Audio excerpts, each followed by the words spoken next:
Bueno, pues como prometía, vamos a pasar ahora a hablar de otra iniciativa fantástica.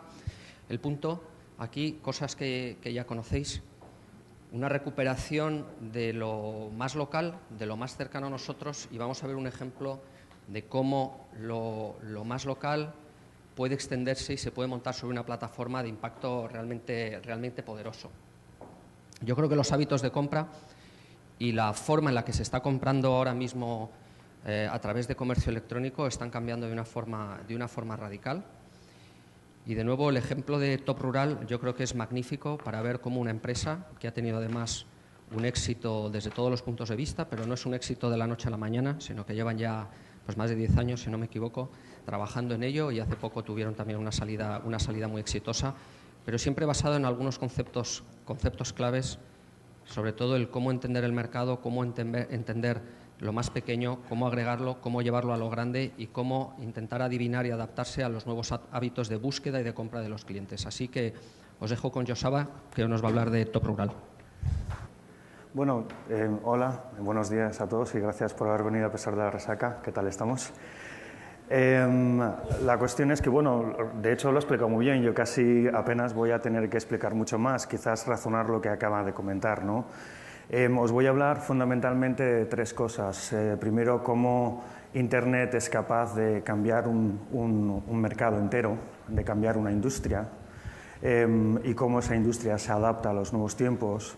Os voy a hablar de cómo una pequeña idea que surge de la oportunidad, de la casualidad, llega a convertirse en un modelo de negocio solvente, sólido, con éxito, y cómo esa empresa va sufriendo una evolución para finalmente plantearse un nuevo cambio, plantearse el crecimiento y decidir entre continuar sola o unirse a un aliado mucho mayor para poder seguir creciendo, que fue el caso concreto de Top Rural, y después cómo una empresa, a través de los datos que maneja, es capaz de poder aportar, de poder aprender del usuario y de ofrecer esa información a lo que es el mercado, el sector privado y el sector público, para a través de la colaboración poder influir en los destinos, para acercar los destinos a los viajeros.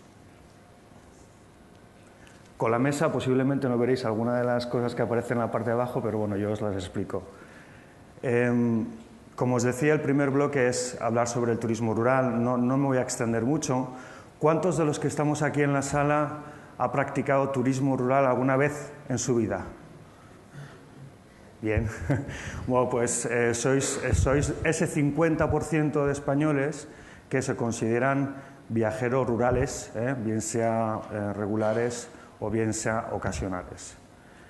Y el turismo rural nace en España en 1984, algunos dicen que fue en Taramundi, en Asturias, otros dicen que fue en Navarra, otros dicen que fue en el País Vasco, pero bueno, en cualquier caso fue alrededor de 1984. Fue un momento muy diferente en el que no existía Internet y por lo tanto el turismo rural tenía una complejidad y era poder acercarse a su mercado potencial, poderse acercar al usuario final, a su viajero.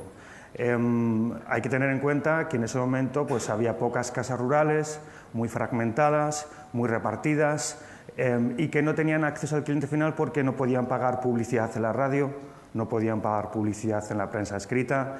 La información del turismo rural fluía o se presentaba sobre todo en guías escritas en papel, y por lo tanto la posibilidad de acercarse al usuario final era tremendamente limitada. Lo que funcionaba, como funciona hoy todavía, es el boca a oreja, es decir, esos amigos, esa familia que te recomienda una casa rural y que al final pues, hace o te convence para ir y disfrutar de una estancia rural.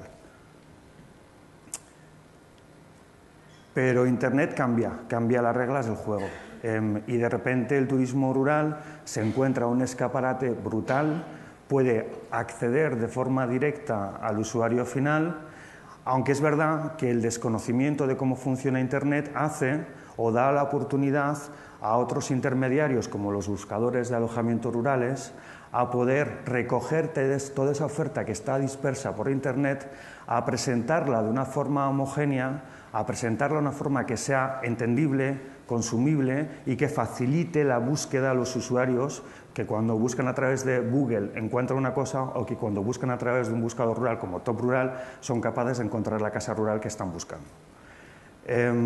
¿Qué es lo que sucede? Pues que hasta esta fecha el viajero que entraba en Internet normalmente lo que se encontraba eran webs que eran la réplica directa de lo que estaba escrito en la guía en papel. Es decir, mucho texto, con muy poca interacción, no existía ningún tipo de retroalimentación, los textos eran planos, apenas había imágenes, no había opiniones. Por lo tanto, el viajero que consultaba a través de Internet una casa rural se encontraba con que realmente el irse de turismo rural era una aventura, porque no sabía hasta el último momento, es decir, hasta llegar a la casa rural, si esa casa rural cuya descripción había leído, pero no visto, encajaba o no encajaba con la realidad. Y claro, esto genera muchas veces sorpresas desagradables porque se encontraban que no tenía nada que ver con la realidad. El turismo rural de los primeros tiempos era un turismo rural auténtico, pero en el que muchos usuarios que no estaban acostumbrados a irse al campo, y el perfil medio del usuario normalmente de turismo rural es una persona que vive en una gran ciudad, pues se encontraba con que el baño había que compartirlo, o que la ducha estaba afuera, o que el baño estaba fuera del edificio principal, o las colchas de la abuela, como muchos describen, ¿no? Entonces, realmente nunca, o en muchas ocasiones, la satisfacción no era plena, aunque sí que la vivencia era original.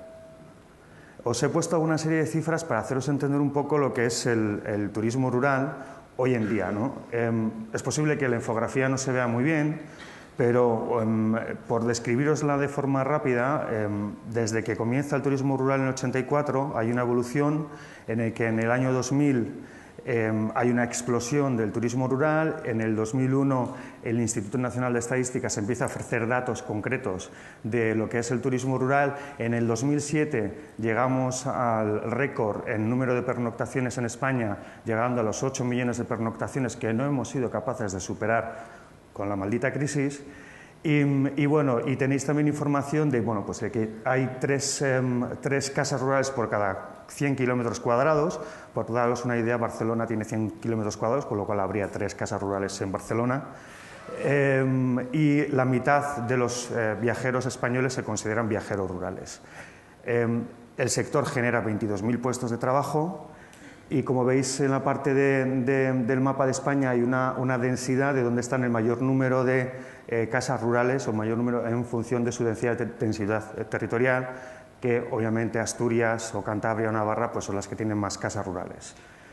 Hay un dato interesante y es que en la barra de la derecha veréis que la mayor parte de los usuarios buscan o hacen las búsquedas de turismo rural en Internet. Cuando hablamos de Internet estamos hablando prácticamente de Google, es decir, que los usuarios entran en Google, meten en la barra de búsqueda casa rural en Gredos, casa rural en Sierra Córdoba o Sierra Morena y buscan y ven qué es lo que tienen los primeros resultados de búsqueda. Eso hace que sea muy importante que alojamientos o que buscadores como Top Rural estén primeros en los resultados de búsqueda para que al final puedan buscar ese alojamiento a través de Top Rural si no lo hacen de forma directa. Como veréis, la segunda razón es las recomendaciones de amigos y familiares, el boca a oreja que hemos estado hablando hasta ahora.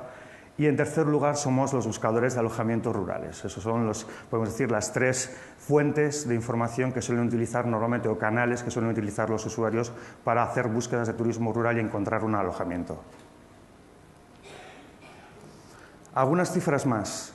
En torno al 90% de los alojamientos rurales, el 90%, tienen web propia y se promocionan en Internet. Esto es un porcentaje enorme. Es decir, que el turismo rural ha sabido aprovechar Internet como su principal vía de promoción y ha adoptado y ha creado webs propias, se promociona en buscadores de alojamientos rurales y tiene una presencia en Internet muy amplia. El 20% de las casas rurales tienen wifi gratuito. Esto hace también una idea, os da una idea de que realmente hay una conciencia por parte del propietario de turismo rural en tratar de ofrecer los mejores servicios para diferenciar su alojamiento del resto. Y el wifi gratuito precisamente ha sido uno de los servicios añadidos de lo que están ofreciendo los alojamientos rurales frente a hoteles, que en muchos hoteles todavía no tenemos el wifi gratuito. El 85% de los clientes del turismo rural son nacionales. Esto da a entender que realmente el turismo rural ahora mismo le está pasando un poquito mal porque tiene una dependencia del turista rural que está muy afectado por la crisis. El perfil, lo que os decía, urbanita de grandes ciudades que viaja en pareja o en grupos, bien sea de amigos o con sus hijos o con la familia, y que lo que buscan aparentemente en el turismo rural es desconectar, relajarse, olvidarse, caminar, la gastronomía y ya. Las redes sociales y el turismo rural. Los propietarios, al menos aquellos más de 9.000 propietarios que están presentes en Top Rural en España, el 20% de ellos están presentes en Facebook, es decir, añaden el enlace a Facebook desde su página en Top Rural. Y el 5% está en Twitter. ¿Para qué utilizan normalmente Twitter o para qué utilizan Facebook? Pues como escaparate, para relacionarse con sus clientes, como atención al cliente, incluso para hacer reservas, para hacer branding, bueno, para lo que hacemos la mayor parte de las compañías hoy por hoy en redes sociales. Estos son algunos ejemplos de propietarios en Facebook o en Twitter. El caso Top Rural. Aquí os he puesto un poco para que veáis cuál es la evolución de Top Rural, ¿no? Desde sus inicios, en el que el fondo era un amarillo espantoso con un mapa que era el mapa de España central, que tenía, bueno, pues como veis, muchos enlaces, muchos nidos de enlaces a derecha e izquierda, y cómo realmente a través de los años ha ido evolucionando en su identidad visual. De la misma manera que ha ido variando en su identidad visual, ha ido variando también su modelo de negocio. Top Rural empezó. ¿Cómo empezó? Pues empezó realmente con una idea, con una oportunidad, detectar una oportunidad en la que Marta Esteve y François Derbé, que fueron los fundadores de Top Rural, viajando de turismo rural con sus amigos, se dieron cuenta que no había en Internet ningún lugar en el que realmente se pudiera consultar bien la información, que te diese una idea de lo que te ibas a encontrar, y entonces cuando se plantearon montar un negocio en España de vuelta desde Bélgica, donde se conocieron, pues se plantearon montar un negocio de turismo rural. No tenían ni idea de lo que era el turismo rural. Entonces, para montar un negocio o para crear un negocio no es necesario que seas un experto en ese negocio. Lo importante realmente es saber detectar la oportunidad y hacerte y rodearte de los profesionales que sepan o que tengan conocimiento sobre ese sector y de alguna manera saber coordinar, pero tener muy claro cuál va a ser la orientación de tu producto. Un producto o un modelo de negocio se puede crear de forma muy diferente. Hay gente que hoy por hoy busca financiación. En el caso concreto de Top Rural no buscaron financiación, la financiación fueron los ahorros. Los ahorros para llevar a cabo lo que François define como una startup ligera. Es decir, ahorrar, pedir dinero a familia, implicar amigos y de esa manera ser capaces de tirar, de crear una primera versión que sea muy básica, pero que sea lo suficientemente desarrollada como para poderla subir pronto. Es mejor subir una versión básica e ir mejorándola poco a poco, como comentaban ellos, ¿no? Ayudarnos a mejorar. De hecho, en el caso de Top Rural fue así. Entonces, lo primero que hicieron fue contratar a un desarrollador full-time que estuviese creando el producto para salir cuanto antes, contratar a un comercial para que de alguna manera ese comercial pudiese desde el minuto uno desde que esa web estaba online el poder vender. Y gracias a esa combinación de desarrolladores, de técnicos y de comerciales, pues lo que se consiguió es que desde el primer año entramos en break-even y de esa manera pues la compañía empezará a acumular beneficios. Obviamente también gracias a que muchos propietarios de alojamientos rurales vieron el potencial que tenía Top Rural, en la que se ofrecían opiniones desde el minuto uno, en el que se ofrecían vídeos, en la que la presentación era muy gráfica, muy visual, y de esa manera pues empezó a tirar el negocio. Un negocio que nació en el año 2000,